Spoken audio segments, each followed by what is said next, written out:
வணக்கம். மதிமா யூடியூப் உங்களை அன்புடன் வரவேற்கிறது. வாங்க நிகழ்ச்சிக்கு போகலாம்.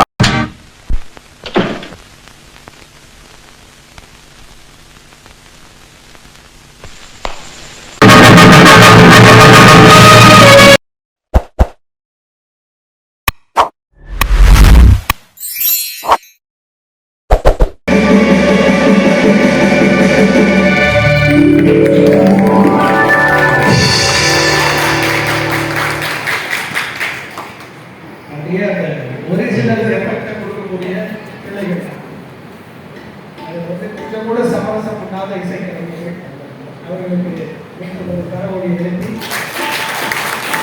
நம்மளுடைய இந்தியாவுடைய அந்த அருள் குணம் இன்று வரை அவரை கொண்டாடி கொண்டிருக்கிறோம் என்றால் அவருக்கே குறித்தான அந்த அருள் குணங்களுக்கு பின்னால் இருக்கக்கூடிய 3 பேர் என்று சொல்லி காளியன் ரத்னம், அதே போல கேபி கேசவன், அதே போல கலைவாணர் கிருஷ்ணன், இந்த 3 பேரை தான் எம்ஜிஆர் தனக்கு தன்னுடைய வாழ்வில் வழிகாட்டியாக கொண்டார். காளியன் ரத்னம் ஒரு 5 நிமிஷம் சின்ன தகவல் அதுதான் போகும்.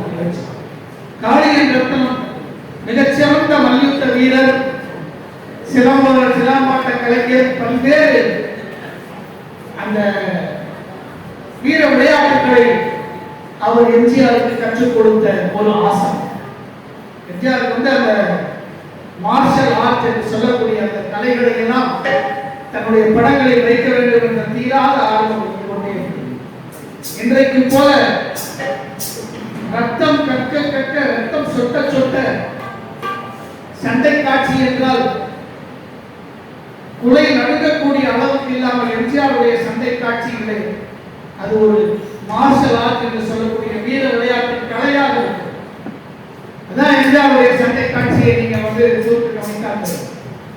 தன்னுடைய எதிரி கையில் இருக்கக்கூடிய வாழ் கீழே விழுந்து விட்டது அல்லது முறிந்து உடைந்து விட்டது என்றால் சுவற்றில் இருக்கக்கூடிய இன்னொரு வாழை எடுத்து கொடுத்து தன்னுடைய எதிரி தனக்கு சமமானவனாக இருக்க வேண்டும் என்று அவனை தரம் உயர்த்தி விட்டு சண்டை அது வந்து எவ்வளவு பெரிய பண்பு பாருங்க, எவ்வளவு பெரிய ஒரு அற்புதமான பார்வை பண்பு. இது எம்ஜிஆர் கையில் இருக்கக்கூடிய ஒரு அருகுணம் என்று சொல்லலாம். அதற்கெல்லாம் அந்த காளியன் ரத்னம் கொடுத்த பயிற்சி தான் காரணம் என்று எம்ஜிஆரை சொல்லியிருக்கிறார். கேபி கேசவன் என்ற ஒரு கலைஞர் தமிழகம் மறந்து போன ஒரு மிகப்பெரிய கலைஞர். கேபி கேசவன் வந்து மிகப்பெரிய சிந்தனையாளர். ஒரு அன்றைக்கு வந்து தேசிய இயக்கத்தில் காங்கிரஸை ஆதரித்து கதர் தான் அவர் எப்போதும் அணிந்து கொண்டிருப்பார். அது மாதிரி தன்னுடைய காருக்கு கூட கார் சீட்டுகளுக்கு கூட கதராடை தான் போட்டுவார். எங்கு பார்த்தாலும் துணி என்று வாங்கினால் அது கதராகத்தான் இருக்க வேண்டும் என்ற கொள்கையுடையவராக கேபி கேசவன் இருந்தார். அது மட்டுமில்லை நண்பர்களே, அவர் வந்து நிறைய நாடகங்களில் நடித்தார். பதிபக்தி, கதர் பக்தி, பம்பாய் மேல், நாகபுரி, கொடிப்போர், இதெல்லாம் வந்து அவருடைய தேசபக்த நாடகங்கள். அது மாதிரி பிறகு அவர் சினிமாவுக்கு வந்தார். சினிமாவுக்கு வந்து ராஜ்மோகன் என்று ஒரு படம், அந்த படத்துல அவர் நடிக்கிற போது கேபி கேசவனிடம் போய் எம்ஜிஆர் வந்து அவருக்கு தம்பி மாதிரி இருப்பார். அவர் ரொம்ப ஜூனியர் ஆர்டிஸ்ட். அப்போ எனக்கு ஒரு வாய்ப்பு இந்த படத்துல கொடுங்க அப்படிங்கிறார் எம்ஜிஆர். அவர் சொல்றாரு, ராமச்சந்திரா, நீ இருக்கிற இந்த உடல் அழகுக்கும் தேஜஸுக்கும் நம்முடைய நிறத்துக்கும் திரை உலகையே ஒரு நாள் நீ ஆளப் போகிறார் சொன்னது கேபி கேசவன். இப்படி சின்ன சின்ன வாய்ப்பு எல்லாம் கேட்டுக்கொண்டு யாரிடமும் போய் கெஞ்சி கொண்டு விட்டாலே உனக்கு மிகப்பெரிய வாய்ப்பு வரப்போகிறது என்று அப்போதே சொன்னவர் கேபி கேசவன். அது மட்டுமில்லை நண்பர்களே, கேபி கேசவன் நடித்த ஒரு படம் சென்னையிலே ஒரு தியேட்டர்ல ஓடிக்கொண்டிருக்கிறது. அந்த படத்தை பார்ப்பதற்காக கேபி கேசவன் தான் அதில் கதாநாயகன். எம்ஜிஆரை அழைத்துக் கொண்டு வர அமைச்சர் என் படம் அவருக்கு போய் பார்ப்போம். போய் பார்க்கிறார். இந்த படத்தின் நாயகன் நம்மோடு அமர்ந்து கொண்டு படம் பார்க்கிறார் என்று அந்த ரசிகர்களுக்கு தெரிந்தவுடன் போய் எல்லாரும் போய் பார்க்க ஆரம்பிச்சாங்க.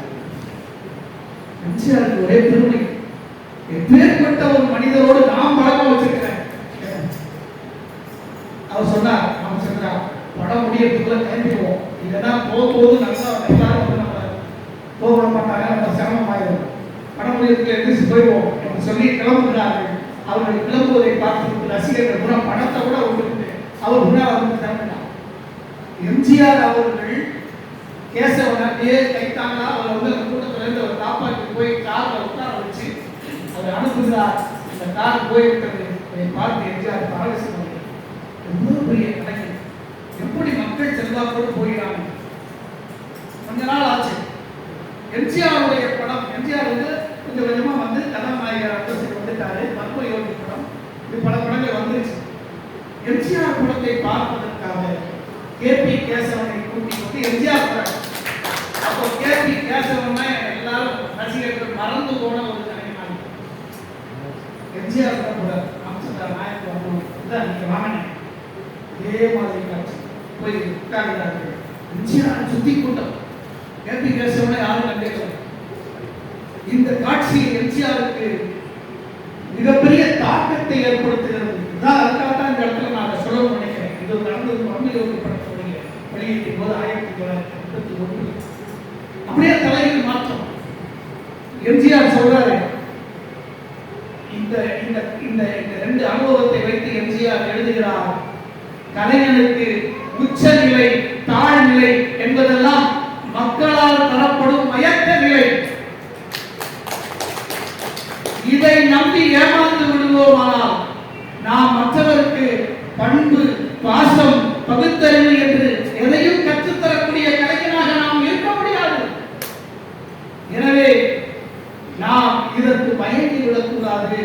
இதுதான் புகழ் என்பதற்கு ஒரு அது இருக்கவும் செய்யும், இல்லாமல் போகும் என்று அந்த வாழ்க்கையினுடைய